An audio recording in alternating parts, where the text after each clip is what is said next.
focus on these boys, brother. Like, it's imperative. They need guidance.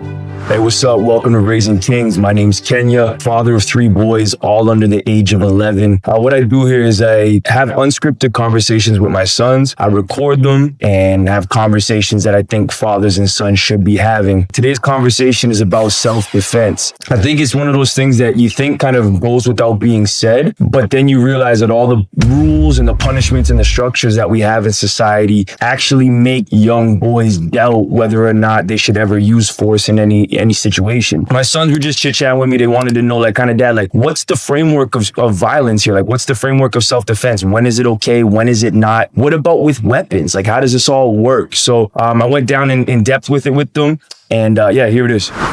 So that's not illegal, just to be like, this, I might punch you. Like, I might. Like, if you touch me, I'm going to punch you. You're just standing your ground.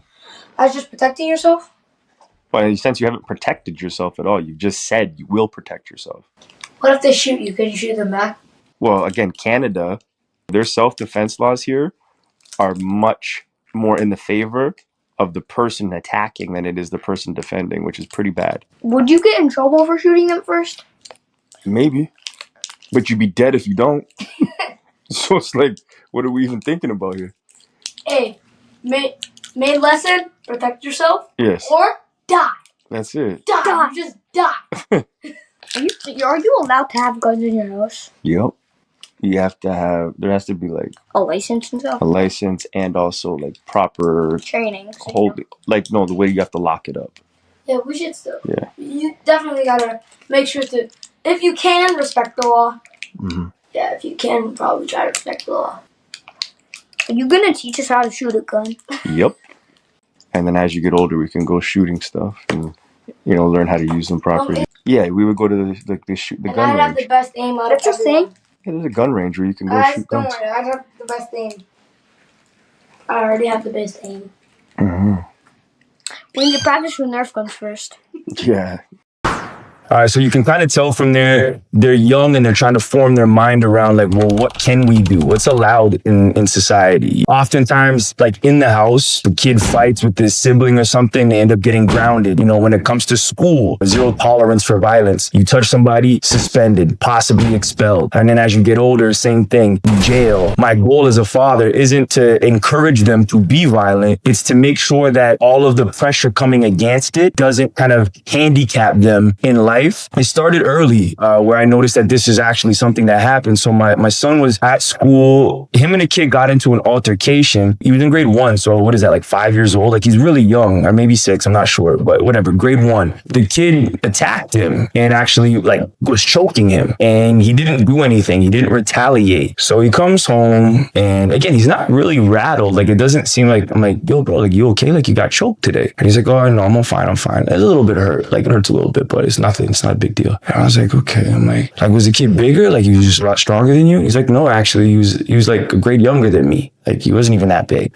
I was like, well, okay, well, how did he end up choking you? He's like, oh, I don't know. He got angry and then he choked me. And like, I just didn't want to hurt him. I said, well, why not? I didn't want to get in trouble. I didn't want you and mom to like get mad at me, and didn't want to get in trouble by the teachers. So I just like waited until he let go. And then when they let go, I didn't get in trouble. And I felt like first I was getting that like kind of ego one, like, oh, my son's a pussy. Like, he lets people beat him up, and then I thought, whoa, like maybe I'm part of the problem here. Maybe I didn't educate him enough, and maybe the outside world is educating more than I am to allow himself to get hurt. So I was like, son, the most dangerous thing a person can do is get on your neck.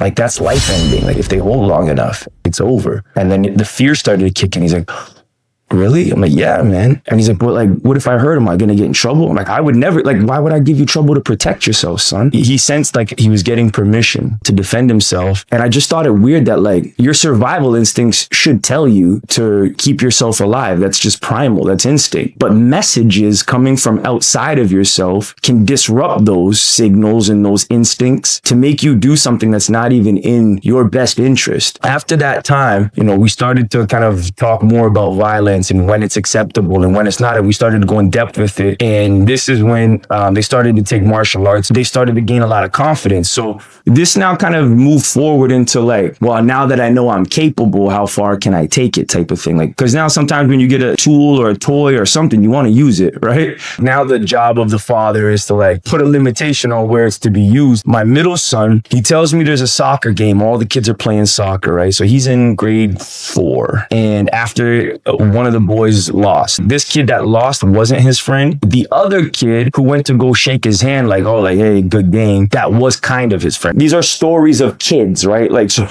it's important to get into their world. And when they do, I don't look at it from an adult standpoint. I just sit in it and imagine, like, if I was 7 or 8 years old, how real would this feel to me? So he says the kid wouldn't shake hands. And the other kid who was kind of his friend was like, yo, shake my hand. Like, we played, it's the game over. Like, shake my hand. You know, the kid's like, get away from me. Like, I don't want to shake your hand. So he kind of like demanded it, like, come here, shake my hand. So the kid who was being told to shake his hand, who lost, pushed him. So my son comes flying in and he pushes him. And he's like, don't put your hands on people. Now, in his mind, he was proud of himself. He saw somebody being kind of like aggressive to one of his friends, seemed like a bully situation. He came in, saved the day by using force. So he comes home and he tells me the story and I'm listening, but he's not clocking me like being proud of him. So my question to him was, do you think you needed to do that? And now his brain is like, whoa, wait a minute. I thought I was going to come get like a pat on the back and my dad was going to be like, yo, good for you. And I was like, do you really think you needed to do that? And he was like, well, like, yeah, because he pushed my friend. So I was going in to help him. And I'm like, but you knew the situation in advance. Like, your friend is demanding this kid do something that the kid doesn't want to do. And that kid was saying like, listen, just leave me alone. And your friend wouldn't stop. I don't think you helped your friend in that situation. I think your friend needed to learn something in that situation and you removed the learning. And now it's my job as a father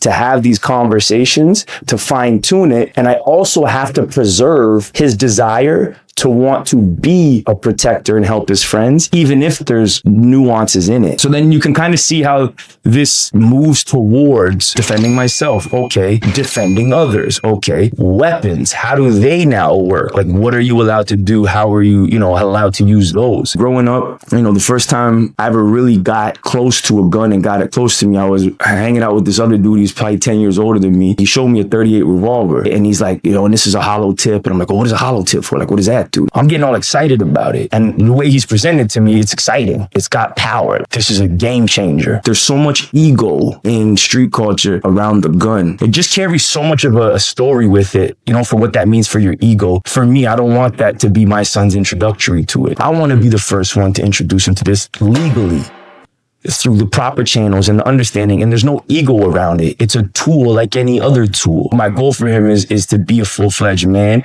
with the proper emotions and the proper access to violence and weapons. I'm an advocate of that saying, I'd rather be a warrior in a garden than a gardener in a war. You should want peace. I don't care how capable you are of doing damage. You should want peace, but you should be capable, if that peace gets compromised, to turn in an instance into somebody who can bring it back. That's the type of kings that I'm raising my sons to be. And I see along all of these ways, it's my job, it's my goal to step in when I see that it's deviating from that. I don't care if it's a job or a relationship, some woman. Focus on these boys, brother. Like, it's imperative. They need guidance. I say it, but I don't know if people really let it sit in how important it is for men to be the leaders. And once you sit in, you realize just how impactful you are on this planet, how much you, and as men as a collective, are the ones kind of pushing the flow of this thing. You will realize how important your role actually is and how much you should be engaged with your sons for what they will become. Yeah, so that's it for today, man. I hope that is helpful to you guys. I hope you get something out of that. If you want to get more content, stuff that I don't share on here, go to www.raisingkingslife.com.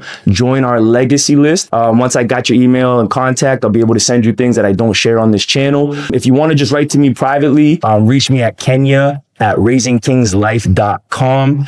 As always, like, comment, subscribe, hit the notification bell, help boost the channel if you think it's something important and you think we're gaining something out of this. Look down at the bottom here. We got more videos. If you want to see new episodes, just click one of these videos. And as always, if we want to make this world a better place, we got to keep raising kings.